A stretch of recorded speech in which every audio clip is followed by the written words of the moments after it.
a number of people came to mind who he brought in, who are standing in front of you right now. And for that, I'm very grateful, because I think they're some of the best part of the movie. So having said that, let's throw it to the audience and see if there's any questions that anyone has about the film.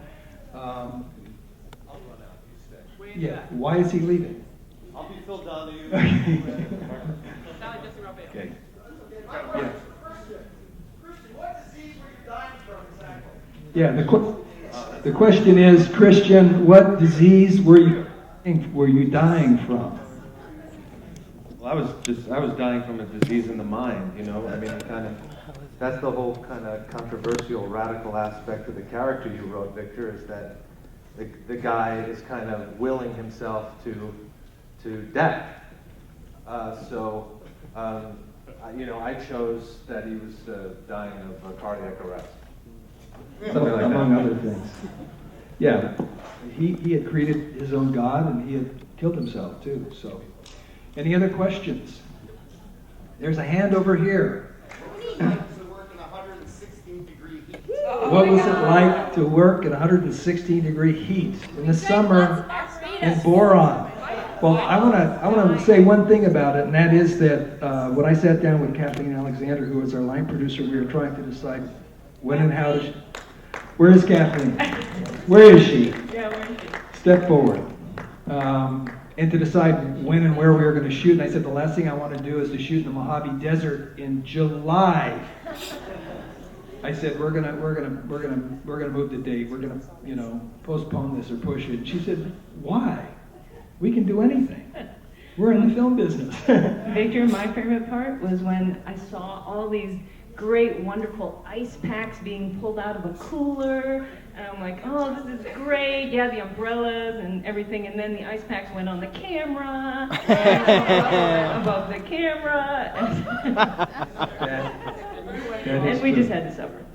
No, that's not true. We had water. Yeah, no, and people actually live out there. And some of them are here tonight. But one thing I noticed is it's like Mad Dogs and Englishmen. It's like in Boron, during the daytime, in the summer, it looks like a ghost town. It looks like a town that's got a population of about 14 people.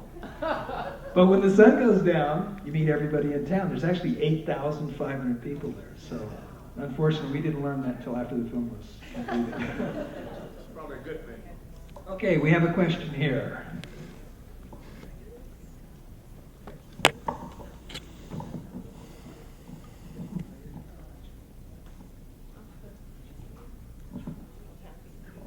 Actually, not a question, but a commendation.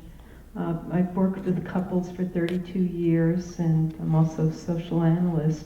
And when we cut away, the money, fame, power, every single human being is hungering for love and connection. And your movie really made that explicit. Thank you.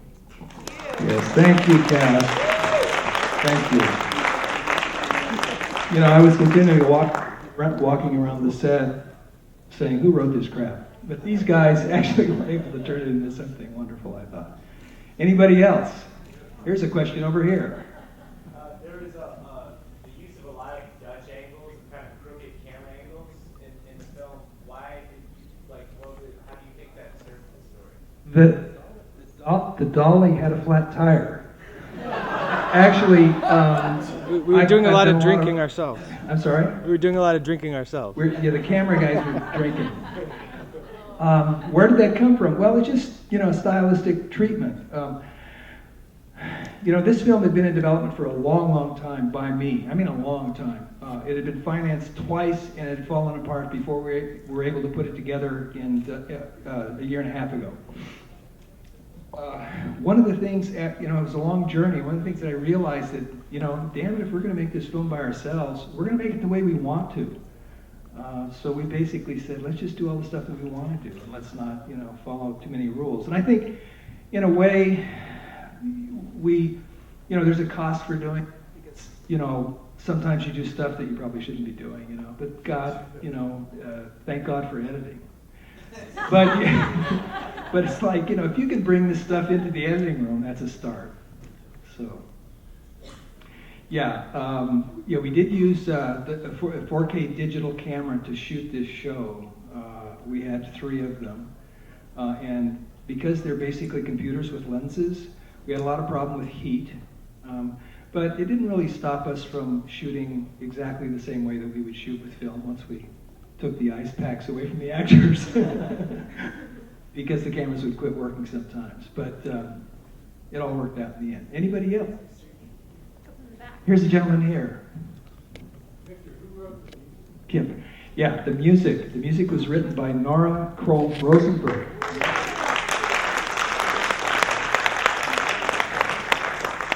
I know for a fact that the only reason that she's not here tonight is that she's delivering a baby. So, actually, another, okay. Wave your hand. Okay. What was the budget? Was it union or non-union? My sales agent said the budget is $10 million, and if you have any questions, give him a call. Who else? Union. SAG. SAG. Union. This was it. Hello, microphone. Hello, guys. The mic is cutting out. Should I change mics? Okay. How about this one? A little more volume, I think. Okay, the question was it SAG? Yes. I can't imagine anyone wanting to shoot a film without a SAG deal. And I'm going to tell you that this film was, done on a shoestring budget. But if you don't have the goods, you don't have a movie. And the fact of the matter is that SAG was actually fabulous to work with. I've heard a lot of independent filmmakers complain about it. The reason that they complain is that they never called the office and talked to the people there, find out what's going on. Our SAG rep was absolutely one of the sweetest people that I worked with. And I really was glad that we had him on board. So, hooray for SAG. Another question in the back. Say again, please. What happened to the money? What happened to the money at the end? Doris took it. Doris took it. The money actually was given to Doris by Apperson.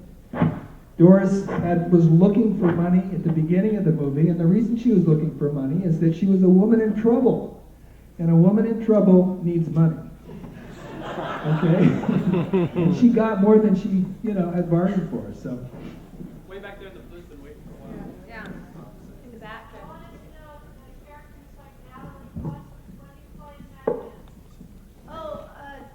Don Draper's mother in the back flashbacks, Abigail Whitman. There is a mic in my hand. Thank you. I was holding it for so long. Abigail Whitman. I'm the woman who raised Don Draper. Oh, awesome.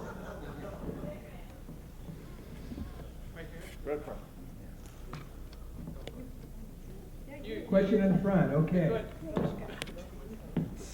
Soshka, one of our cast. I just wanted to say, because apart from being an actor and a producer and a writer, I'm also a healer and a psychic. So to your conversation earlier on, the 20% of us that we've been called freaks since we were little, I just want to say thank you so much for writing a story that doesn't portray a psychic as some holy, unrealistic being. Psychic has real life, real problems. If anything, they're more screwed up than others.